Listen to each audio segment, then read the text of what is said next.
Hello everyone, and welcome back to my channel. My name is Taya and this is Papagayu, my junglecore island. You guys voted in my community tab. I asked a very cryptic message with emojis. They all stood for a different kind of video. I'm not going to reveal the other two emojis. You guys will just have to guess. You guys picked up on it that the owl was Blathers. You guys all wanted to see Blathers get something. So, surprise! It's Blathers' tent on Papagayu that you were voting for. So here is a look at the map. Blathers is he's an explorer. That was my original intent, was that Blathers was an explorer and he had made it to the far reaches of the island and set up his little tent to go exploring. So that is the vibe we're going for with Blathers. I have a delicious coffee and we're gonna get started on the build. Enjoy! It's voiceover time! It's voiceover time. Hello, everyone, and welcome back to Voiceover Time. So we're working on Blathers' tent. I am so happy with how this turned out. I think this actually might be my favorite area on Papagayu now. So I'm just starting off by terraforming up some cliffs right behind Blathers' tent and rounding them off, and I'm just going to skip forward to filling in this whole area once I have the basic outline established. I think the one thing that I'm learning about natural terraforming is to work in 3s and 4s, so blocks of 3 with a depth of 4 so that you have enough space to place trees and also waterfalls, and you can comfortably fit everything. So that's kind of what I've been working with lately, is 3s and 4s. So we have that section all built up, and then I'm giving a little bit more space to the front of the build as well so that I have enough room to place some items. But I do want him to just be up on this little cliff kind of on his own. Like, he found a little safe spot where the animals wouldn't get him. The animals, it's Animal Crossing, they're all animals. Where any wild creatures who were gonna come and eat him in the night wouldn't be able to get him. What am I saying? He's up on a cliff by himself is what I'm trying to say. He's up on a cliff by himself, so I had to extend it a little bit. And then I wanted to add a diagonal bridge. That was one of the main things with this area that I wanted to do from the start, is I wanted to have a diagonal bridge leading you in towards where Blathers was, so that it would feel like he had trekked through the jungle a little bit, you know? So I'm working out the diagonal bridge. This is diagonal bridge number 2 for this island, and diagonal bridge number 2 for me in general. I have never added diagonal bridges before, so between this build and Alfonso's build, I feel like I'm getting a little bit better. I'm getting the hang of it a little bit better now, and you have to have it be 4 wide, which is a little unfortunate. If you're making a bridge that's just straight, you can actually make it 3 wide and it will still work, and I like those little short bridges. But you have to make it at least 4 spaces, so I placed it here, and then I realized I was going to have to make it a little bit wider. I just extended it 1 space on this side, and then I tried to place it, but it looked too far down and it didn't have that like enclosed jungle feeling, so I moved it up a little bit, and I liked it a lot better when it was like almost running into that cliff there, and it kind of lines up with that cliff. I'm just going back now and editing some of that water terraforming that I had there before because it was looking a little unnaturally straight. I will be removing this suspension bridge to the right of me a little bit later on, but my recommendation for water terraforming, I think, is just to create the bridges that you want and then to go back and edit it later, especially if you're doing diagonal bridges, because sometimes it can be really hard to tell exactly where the bridge is going to go and what you'll need to do once, like, without having it actually in place. And you can always just use the kit to make sure that you're placing it properly and then bring it back if you want to change it out or you're not ready to quite commit to putting a bridge somewhere. So here's a fun story. Today I pulled my neck horribly and it hurts really bad right now. I don't want this to be like a pity party, but like I seriously pulled my neck, and if anybody else has ever done that before, it is not fun at all. But so I took a little break and I was just laying in bed and trying to like recover a little bit. Had some, painkiller, and I had an ice pack on my neck. My cat also joined me, which was super cute. They always know, like pets always know when you're not feeling good and they'll just come and lay beside you. But that's not the point of why I'm telling you this story, because I normally wouldn't tell you this story, but I was sleeping. Imagine, not sleeping. I was just laying there actually wanting to get up and work on this, but I was resting my head, and out of the corner of my eye, I see something black on my pillow, and I'm like, what is that? And I look over, because I can barely move my neck, but I look over out of the corner of my eye, and a stink bug is on my pillow. And I can't turn my neck very well, but you better believe I freaking wrenched my neck crooked on to get away from this thing and started yelling for my husband to come and like rescue me from the stink bug. It was a whole ordeal, and I was feeling a lot better after that. Better enough that I'm not laying down again. I don't know, like, apparently I'm supposed to be working on this right now because a giant stink bug came and freaking scared me out of my bed. Oh. Anyways, here I am, my return. My neck is still quite sore, but we're gonna get this video done so I don't have to deal with stink bugs attacking me in my rest. Oh gosh. I'm so distracted by that. Not only my neck hurting, but I'm so distracted by the fact that I was literally just woken up by a stink bug. I keep saying woken up. I was just laying there hoping that I would feel better soon after taking some painkiller, but man, I feel like I don't want to lay down anymore, that's for sure after that. Anywho, actually that's very fitting because we're dealing with Blathers today, and Blathers hates bugs, so I also hate bugs, and I can totally like see what Blathers is talking about. In the game, of course, they don't bother me. Actually, catching bugs is one of my favorite, like collecting of the insects and, fish and sea creatures. Definitely bugs is my favorite thing to collect. But yeah, I hate them in real life, especially ones that can fly and ones that crawl on your pillow out of nowhere. So anyways, sorry, I will stop. But yeah, just know that I am like mentally trying to recover from that in my own bed. Okay, I'm done. Anyways, we're placing trees. Of course, a variety of coconut trees and also palm trees. And I'm trying to make a little bit of water terraforming here on the side. It ends up being incredibly small amount of water terraforming, but I have to extend the cliff out just a touch in order to bring together these two streams from either side of the cliff there on the second level or the third level there. This is one of my favorite things to do, is to angle the waterfall right after it comes out of the cliff. Oh my gosh, I can't talk. All I can think about is that stupid stink bug. Oh my gosh, I need a second to recover here.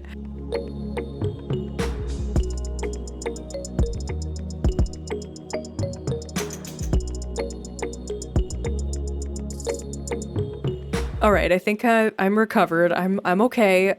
So I'm just putting down a bunch of shrubs, different, kinds of shrubs. I'm sticking mostly with the yellow and red hibiscus. I think that might be the time of year that I end up setting my final dream address, because I really do like their jungle vibe. But I am throwing in, of course, other kinds of shrubs so that they will be non-flowering and flowering together, which I think is super cute.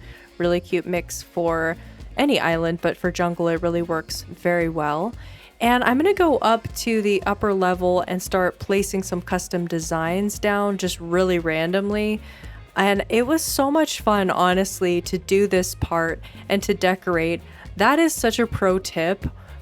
Decorating the entire cliff before the trees and shrubs grow in. I don't know what I was thinking before trying to decorate around the trees and shrubs, but if you're able to decorate before the trees and shrubs grow in, it is a game changer. You can just walk freely all over everything and don't have to worry about, you know, picking up trees and chopping them down and doing little side steps and things like that. So definitely highly recommend, especially because I do include in the end some pretty large furniture items up on this cliff here. But to just start, I'm just trying to get my pockets, honestly, just trying to get my pockets cleared out and trying to drop some of this stuff down so I can go and grab some flowers.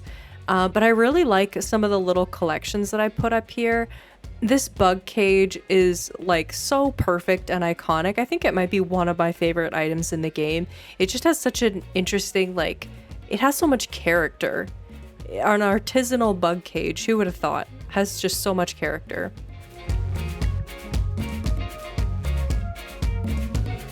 And then I've gone and got quite a few flowers to place around. I'm running a little low on the green mums, so I'm gonna have to go and get some of them. I think I used up all of them in Alfonso's area, which worked out perfectly. Actually, I love how bright and colorful this area for Blathers turns out. I put a little like farmy kind of area, which I will definitely replace with actual crops when we get them, but I really love how that little farmy area turns out as well. So I'm just going through now and doing some of the pathing. I do like to put the in-game pathing down, and I've always wanted to use this single tile pathing with like the curved edges, so I used it a little bit right there to make like a little trail going up to Blathers' house. Tent, and then I place around some just random in-game pathing to create more of a textured ground. Like there's places maybe he's been digging up things, maybe he's put in some stones because there was like a big rain, and then I don't know, I'm making up whole stories for Blathers over here, but I really love it. And then I just got a wave of inspiration because I had these little kind of dirt paths that had a vine look on them, and it looked so cute that I decided to make a little garden, and Shari gave me a reaction saying that we were on a dino burial ground, which was very fitting for when I was working on Blathers' area, so thanks for that, Shari. And I'm just continuing on placing the path. This director's chair was actually one of the main furniture items that I knew I wanted to use in Blathers' area because it just feels like so fitting for him. Like that just seems like the kind of old school explorer chair that he would bring. So I have him divided into little sections. There's kind of a sitting area for him to sit and have a coffee, maybe store some of his tools. He's got his little garden with his watermelons right now. And then he also has a little kind of exhibit area. I add in some dino bones on the left-hand side right near the entrance, and that kind of becomes a little exhibit space, or like maybe where he's keeping some of the collected items that he's found so far. And I'm so happy with how this area looks, especially once all of the trees and the shrubs are grown in. It just is so cozy and friendly and inviting. Even though it has this like jungle vibe, like he's out in the middle of nowhere, it still feels like he has a pretty established camp, like he's been there for a little while. And I mean, you can't help but show off the giant water bug when you meant to place it. I mean, like I said, for now, these are going to be like fake crops, but probably when we get actual crops, I will change some of these out. But I still really like that vine pattern that I have underneath the watermelons and everything. It just is super cute. I have always wanted to use one of these mysterious mushroom parasols. I think it's called Mysterious, that customization of it, and it's just so cool, the dark, but you can barely see it when that coconut tree grows in anyways, but it just still feels very cozy. Had to adjust some of the path here because I wanted to put a barrel down with a candle on top, so we put that in.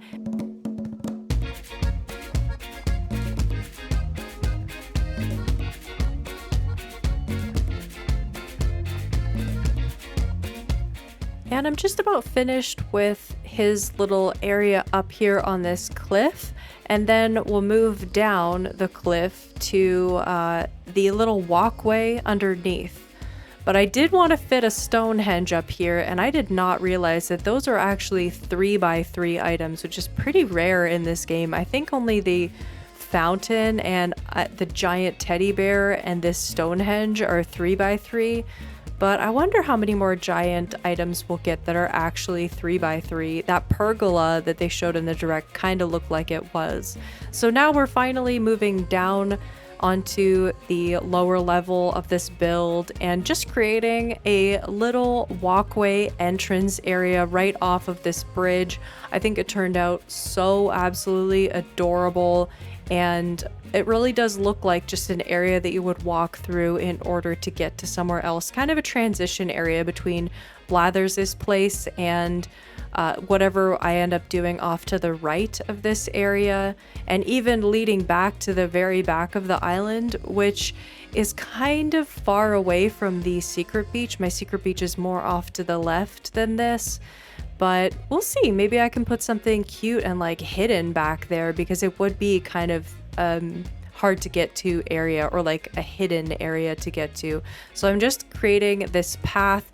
I really do like mixing this dirt path with this log planks that I made, and I'm really happy with this design. The more that I use it, the more I enjoy it, but I had a really hard time figuring out exactly how the plank was going to work for here. I want to actually place a ladder. Once we get those ladder items, I'm going to have a ladder up to Blathers' area on that angled portion of cliff over there. So I did not place an incline just yet. And I think I will end up using the actual permanent ladder item, which will be really exciting because there is a customization of that has vines, which would be so cute. This build ended up being a lot larger than I was anticipating, as most of these builds are going on Papagayo right now. I end up starting to record to do the build, and then I just get really carried away because I'm just loving building on this island. I don't know if anybody's ever experienced that. Like, do you ever get started on one area and before you know it, you've decorated like half your island, and you're like, oh my gosh, 7 hours have passed by. What am I doing with my life? But you're having fun. You're playing your favorite game in the world. So I really enjoyed working on this area thoroughly. I hope it doesn't sound like I didn't enjoy it, because I thoroughly did. It's almost finished. We're almost at the final reveal. I'm starting to get that path that would look like it's going off in the distance. I'm going to put in some final details like tiki torches and changing around some of the path, but we're pretty much done. And I'll see you at the end with some final shots of all the trees and bushes grown in. You don't want to miss it. It looks fantastic.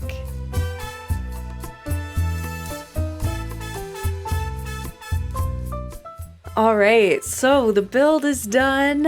It looks so cute. I love it so much. And we've got this little bridge here that looks so perfect for the jungle. It just leads off onto this little section. And if you look up, you can start to see Blathers' tent. I love the way this area feels incredibly natural.